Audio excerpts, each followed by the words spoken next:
Pembalap Prima Pramac Racing Jorge Martin akhirnya semakin dekat dengan titel gelar juara dunia MotoGP 2024. Martin berhasil memenangkan sprint MotoGP Malaysia 2024. Martinator finish pertama usai menyelesaikan 10 lap yang digelar di sirkuit Sepang, Malaysia, Sabtu 2 November 2024. Start dari posisi kedua, Martin langsung meluncur dari garis start hingga berhasil mengamankan posisi pertama di tikungan 1. Sementara Bagnaia harus rela posisinya diambil alih pada awal lomba. Start yang baik juga dilakukan Marc Marquez yang mampu menempel Bagnaia dari urutan ketiga. Pada 2 lap awal, Martin mencoba membuka jarak atas Bagnaia dengan 0,2 detik. Namun, Bagnaia masih menjaga jarak agar tetap dekat dengan Martin. Akan tetapi bencana didapat Bagnaia saat balapan baru berlangsung 3 putaran. Bagnaia terjatuh di tikungan 9 usai kehilangan cengkereman pada bagian ban depan motornya. Terjatuhnya Bagnaia dan sementara Martin memimpin sprint membuat jarak poin menjauh menjadi 29 poin. Bagnaia belum beranjak keluar dari lintasan dan terlihat termenung di pinggir lintasan.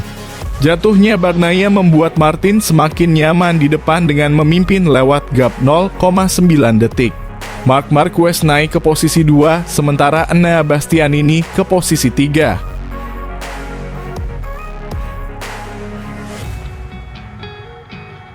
Persaingan di barisan terdepan untuk meraih kemenangan berakhir setelah Bagnaia terjatuh.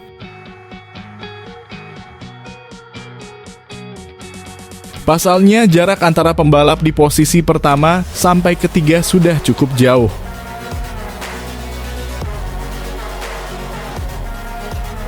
Martin memimpin dengan gap 1 detik pada 2 lap terakhir, sementara Marquez unggul sampai 1,9 detik atas Bastianini.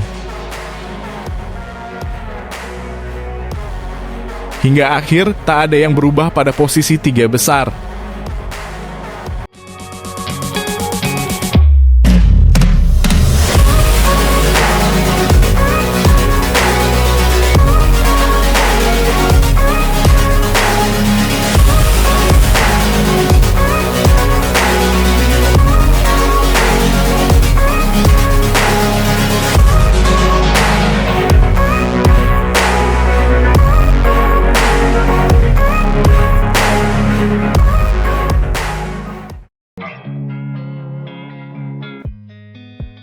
Francesco Bagnaia meraih pole position di kualifikasi MotoGP Malaysia 2024. Pebalap Ducati itu mengungguli rivalnya Jorge Martin. Pada sesi Q1 yang dihelat di sirkuit internasional Sepang Sabtu pagi, persaingan ketat menuju akhir. Pedro Acosta dan Brad Binder awalnya jadi pebalap yang masuk ke Q2. Tapi di penghujung, pebalap LCR Honda Johan Zarco tancap gas untuk berada di posisi pertama, menggeser Binder ke posisi kedua, dan Acosta harus rela start dari barisan belakang. Pada sesi Q2, Jorge Martin dan Francesco Bagnaia sudah terlibat duel sengit di awal. Bagnaia mencatatkan waktu tercepat duluan sebelum dilewati Martin yang mencatatkan waktu di bawah 1 menit 57 detik. Itu merupakan rekor baru di Sepang dan dipertajam lagi oleh Martin menjadi 1 menit 56.553 detik di 8 menit waktu tersisa. Posisi teratas masih dipegang Martin hingga 5 menit sesi berlalu. Bagnaia masih berupaya untuk melewati catatan waktu Martin tersebut. Enea Bastianini, Marc Marquez, dan Franco Morbidelli menguntit di belakangnya. Bagnaia kemudian melewati catatan waktu Martin dengan keunggulan 0,216 detik ketika waktu tersisa di bawah 2 menit. Martin coba mengejar lagi menjelang kualifikasi habis, tapi gagal dan harus puas di posisi kedua.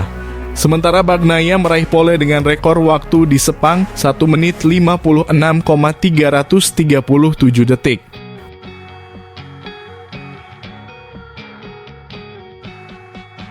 Alex Marquez membawa Gresini Racing start dari posisi ketiga. Morbidelli dan Marc Marquez melengkapi posisi 5 besar.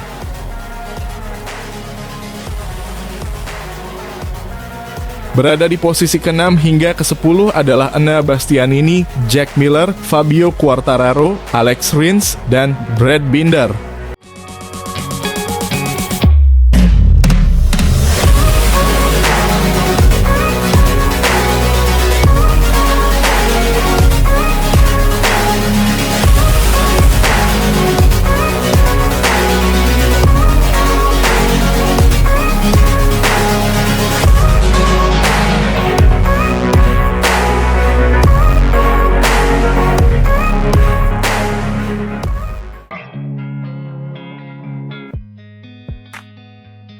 Marc Marquez mengalami banyak momen bagus di paruh kedua musim ini, menang di Aragon, Misano, dan Australia.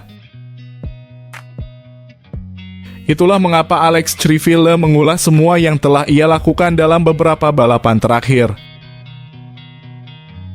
Namun, masih ada Grand Prix Malaysia dan Valencia yang harus dijalani, dengan kejuaraan masih diperebutkan antara Martin dan Bagnaia.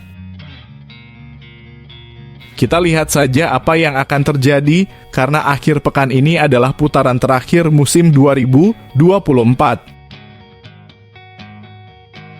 Saya rasa Marc tidak banyak bercerita kepada kami, tetapi dia hampir berhenti balapan. Dia mengalami masa-masa yang sangat buruk secara fisik dan psikologis. Dia sangat menderita. Dengan banyak kecelakaan, dengan banyak rasa sakit, dengan kasus diplopia, dengan saraf di bahu kanannya. Aku Criville. Dan sekarang bisa menemukan dirinya lagi sebagai pembalap dan mendapatkan kembali perasaan yang sudah lebih dari 1000 hari tidak ia miliki adalah hal yang fantastis. Ia seperti anak kecil yang memiliki sepatu baru. Ia bahagia.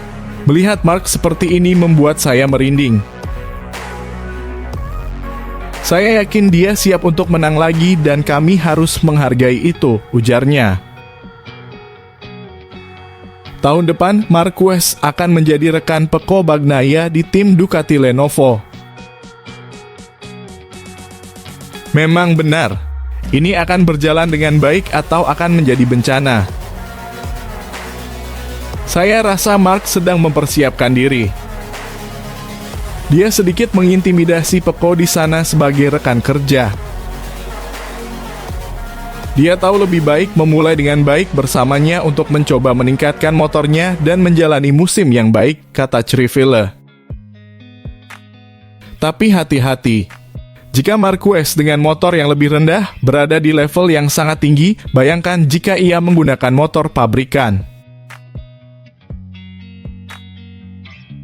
Mereka akan menjadi dua pembalap hebat yang, ketika mereka mulai melakukan pemanasan satu sama lain, level mereka akan semakin meningkat dan saya tidak tahu siapa yang akan bisa mengalahkan mereka. Tambah mantan pembalap kejuaraan dunia itu.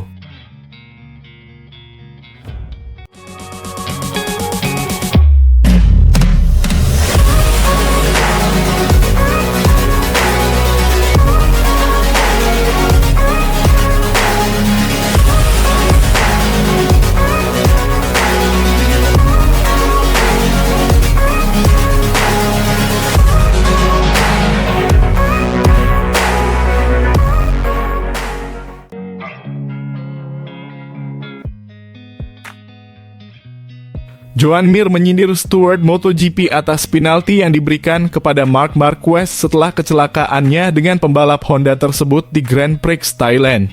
Pada tahap akhir balapan basah 26 lap di Buriram, Marquez berjuang keras untuk kembali ke posisi terdepan setelah terjatuh dari posisi kedua pada putaran ke-14.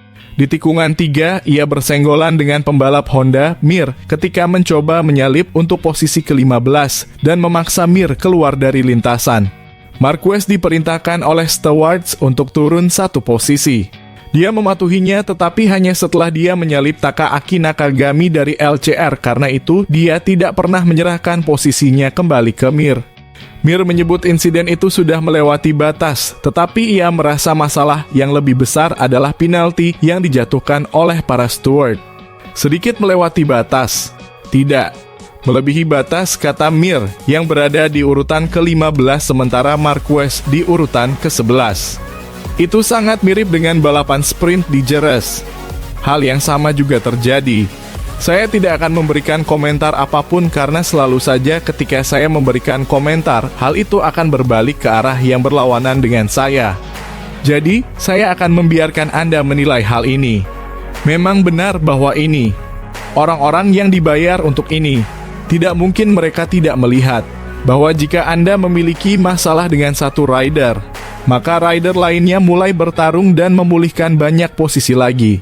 Dan kemudian di akhir balapan Anda menghilangkan satu posisi. Dan apa yang terjadi dengan saya? Saya kehilangan 3 posisi ketika Anda menabrak saya.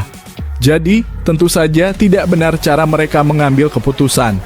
Bagi saya, hal yang paling logis untuk dilakukan ketika hal ini terjadi, hal ini sering terjadi pada saya di masa lalu ketika saya bersenggolan dengan seseorang.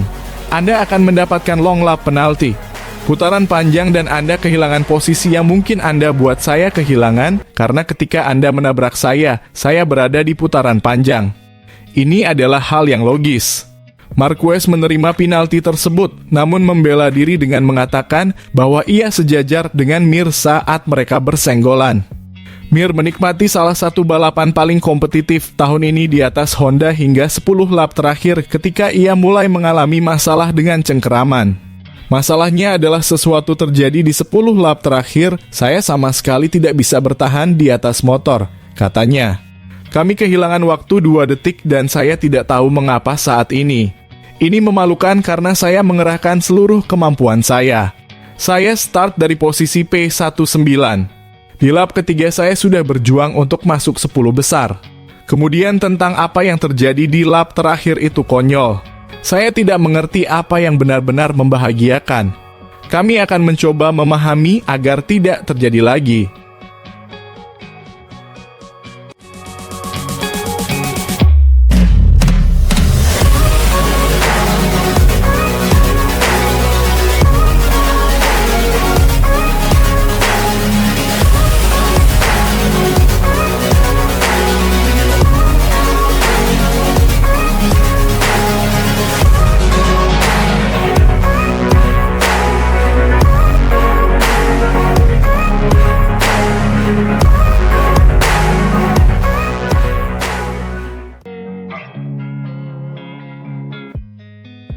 Marc Marquez di MotoGP Thailand adalah balapan yang terdiri dari 2 babak yang berbeda, yang dipisahkan oleh sebuah kecelakaan. Namun momen paling kontroversial terjadi ketika ia bersenggolan dengan Joan Mir pada saat-saat terakhir. Marquez terjatuh dari posisi kedua saat mencoba menyalip pemimpin balapan dan akhirnya menjadi pemenang Francesco Bagnaia di lap ke-14. Namun berhasil naik ke posisi ke-16 dan mulai merangsek ke depan untuk meraih poin. Pada lap ke-23, Marquez menyalip Joan Mir di tikungan ketiga, namun keduanya bersenggolan saat mencapai puncak. Marquez berada di sisi dalam dan mengambil alih posisi, sementara Mir tetap bertahan, namun ia mendapat penalti turun 1 posisi karena dianggap tidak bertanggung jawab. Marquez juga kehilangan 1 posisi setelah balapan, dan turun dari posisi ke-11 ke posisi ke-12. Tetapi dipulihkan ke posisi ke-11 ketika diketahui bahwa ia telah menjalani hukuman turun 1 posisi selama balapan. Marquez mengatakan bahwa setelah kontak tersebut, ia sudah menduga bahwa ia akan mendapatkan penalti, tetapi ia juga merasa bahwa ini adalah masalah perspektif. Saya sudah membayangkan bahwa saya akan mendapat penalti, aku Marquez. Saya tidak melihat gambarnya, tapi jika gambarnya datang dari lintasan lurus, itu satu sudut pandang, tapi jika gambarnya ada di bagian paling akhir, itu sudut pandang yang lain. Tapi jika gambar itu datang dari lintasan lurus sebelum titik rem, saya sudah sejajar dengan Joan. Marquez menjelaskan bahwa daripada kasus sederhana di mana ia memaksa Mir keluar dari jalur yang terlihat di tayangan ulang TV. Ia merasa kontak tersebut adalah hasil dari Mir yang mencoba mempertahankan posisinya. Bagi saya, yang terjadi adalah dia kehilangan 3 posisi di lap sebelumnya dan dia mencoba untuk tidak menyerah, kata Marquez. Dan kemudian pada satu titik ia melepaskan rem, memasuki tikungan, dan saya tidak punya pilihan lain karena saya tidak punya rem belakang setelah kecelakaan itu. Lalu saya berkata, "Oke, kontak." Maksud saya, kami bersenggolan, saya tahu bahwa saya akan menerima penalti.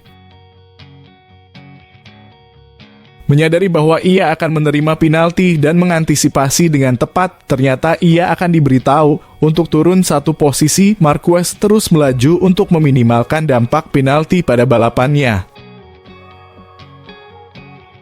Tapi kemudian saya berkata saya akan menyerang. Saya akan mengejar pembalap di depan. Saya akan menyalipnya. Saya akan membiarkannya lewat. Dan kemudian menyalip lagi. Dan itulah yang saya lakukan, kata Marquez.